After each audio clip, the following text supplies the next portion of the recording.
Hello everyone, welcome back to another video. In this video I'm going to show you how to fix if iOS 16.1 official is not showing.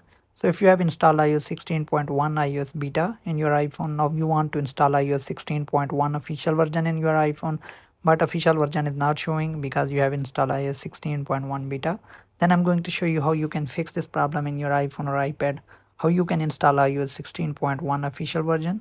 So let's get started the video without wasting any time. So first of all, open your setting. The first step is go to general, simply click on VPN and device management. So if you have the beta profile, simply click on it and remove the beta profile. Enter your iPhone passcode, then click on remove. Now click on not now.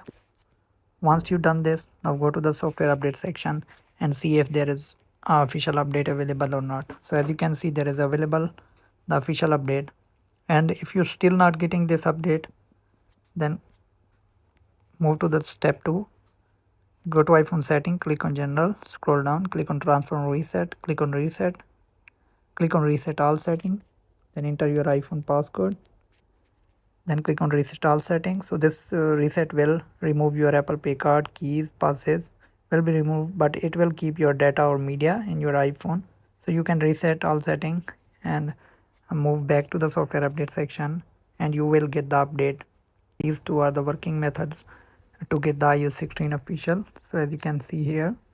So hope you guys like this video. If you do, then leave a like and comment. Thanks for watching.